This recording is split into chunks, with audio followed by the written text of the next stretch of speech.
Numbers. It's an intriguing book. As I've mentioned over the last couple of weeks, often a misunderstood book, yet full of adventure, and as such, one of my favorites.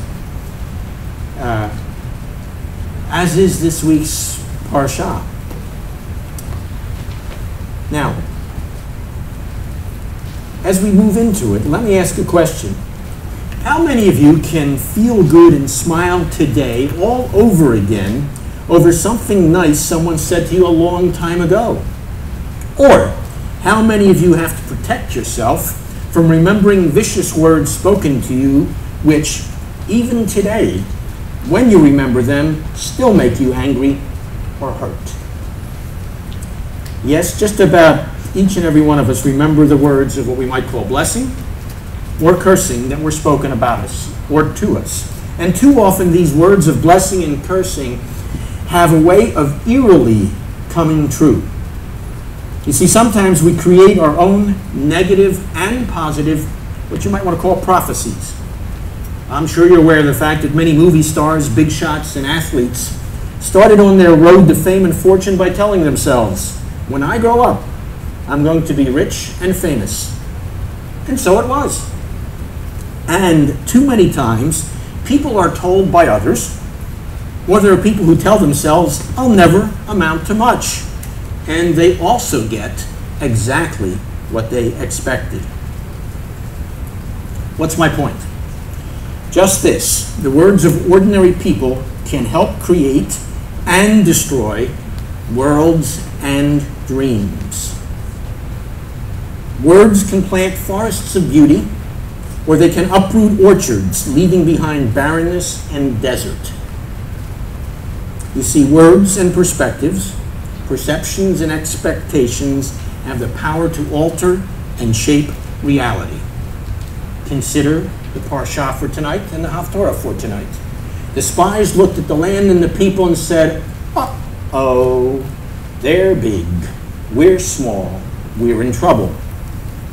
Later, when the next generation went in and they talked to one of the people of the land, that particular person, Rahab, said, when we hear the name Israel, we tremble because you are a mighty people. Same people, same circumstances, different perspective.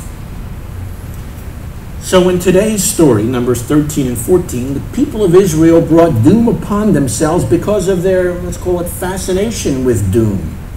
The spies were sure they were all going to be overwhelmed by the inhabitants of the land. And therefore, in their whining and complaining, the people so forgot and so alienated God that he would not go up with them against their enemies. And what was the result? The very disaster they dreaded came true. They had feared that they would die in the wilderness. And that's just what happened. Not quite in the way they thought. They dreaded being defeated by the enemy. And so they were. That entire generation died in the wilderness, with the exception of Joshua and Caleb, of whom it is written, he had a different spirit. Don't mystify this. It simply means a different perspective, a different expectation. And when he finally gets into the land 40 years later, being an 80-year-old dude, Joshua 14, he says, you know that tough country that the spies talked about? Give it to me, and just me and my family will take care of it. Period. The kvetching, the agonizing of the people, so short-circuited the power of God among them that they fell in the wilderness like trees toppled in the forest. I apologize for the mixed metaphor, but I think you get it. They sowed forest in the desert, in case you missed that. Okay, I have to tell people. They sowed complaint, they reaped catastrophe. For that entire generation, except Joshua and Caleb, the despair of the desert was their final destination. The dream had died, and so did they. In Yiddish at this point we say, nu, so. What does this have to do with us? What does this have to do with me? Simply everything. As individuals and as a congregation, we repeatedly find ourselves at a Kadesh Barnea. That's the place where all this took place. We find ourselves there with the choice confronting us of wilderness or promised land, desert or dream. And let me suggest, we are at Kadesh Barnea again tonight, at the very border of our own promised land, of God's best for us all. So, what will it be? The wilderness or the promised land? The desert or the dream? Now, note very well that the decision is always ours to make. The destiny ours to shape or to discard. The future ours to determine. The opportunity is there for us to choose or to lose today. You see, we today are at the very boundary between the past and our future. Therefore, today, every one of us here at Congregation OHR CHADASH, at this community and family, every one of us has the power not merely to choose our own way of life. We have something far more awe-inspiring and, in fact, terrifying within our grasp. Beyond the power of personal choice, we individually and collectively have the power to determine what the future will hold for our entire community in this time and at this place, in our particular geographical corner of the world and our particular spot in history. This power to determine is not due to some sort of positive confession, which is out there in some theological circles, but because either our warm and strong confidence in our God will foster the work of the Ruach Hashem, the Spirit of God among us, or our doubt and fear and cynicism will quench the Shekhinah, the very presence of God among us. So, what will the future of Congregation OHR CHADASH be? Wilderness or promised land? Desert or dream? What do you say? For what you say may well be what will be. And not only those of you sitting here, but those of you who have joined us by way of the internet. Now, we often view this incident at Kadesh Barnea only under the categories of faith on the one hand, unbelief on the other, as is the case in Psalm 95, one of the Shabbat Psalms, or the 3rd chapter of the book called Hebrews. And that is a valid perspective.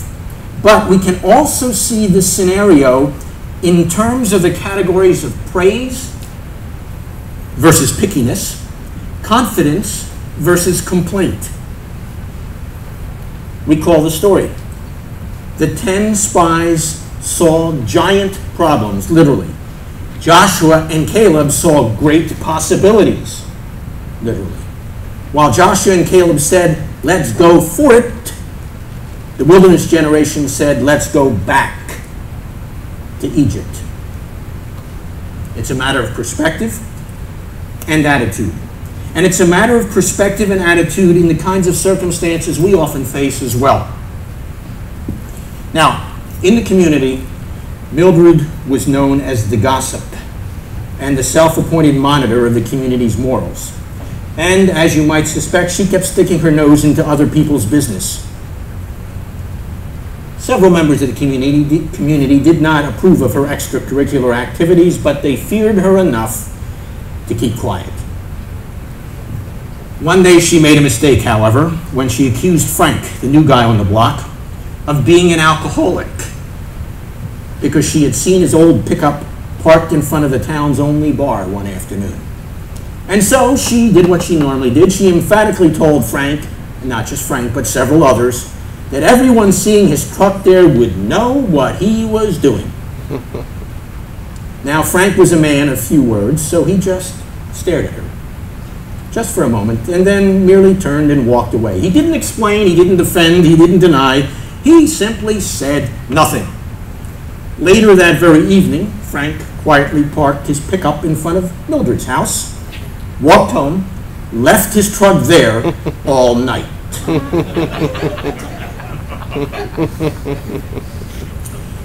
Yeah, it is truly a matter of perspective.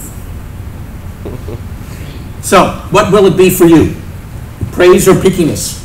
Confidence or complaint? Canaan or Egypt? Wilderness or promised land? Desert or dream? Our congregational destiny is ours to delay, to discard, to decide, or to determine.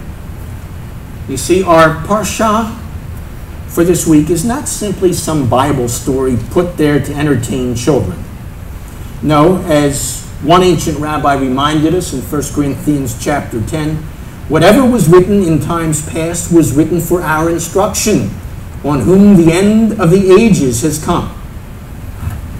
Now, what you and I choose today and each day will determine our future, just as certainly as the negative report of the 10 spies determined the destiny of an entire generation of our ancestors. You see, it was not only themselves whom the 10 spies injured. They banished and they barricaded an entire nation from a destiny as bright as gold, and as they put it in the text read to you tonight, as sweet as milk and honey, to use their own words. Despairing, doubting, and finding fault will always drive us down, and will always drive us off the path of what God is doing. Others may enter the land of promise, but doubters and complainers will straggle behind. They will lose momentum and spiral down, steeped in their own misery and murmuring, eventually crashing in the wilderness, and unfortunately, as it always seems to happen, dragging many others down with them.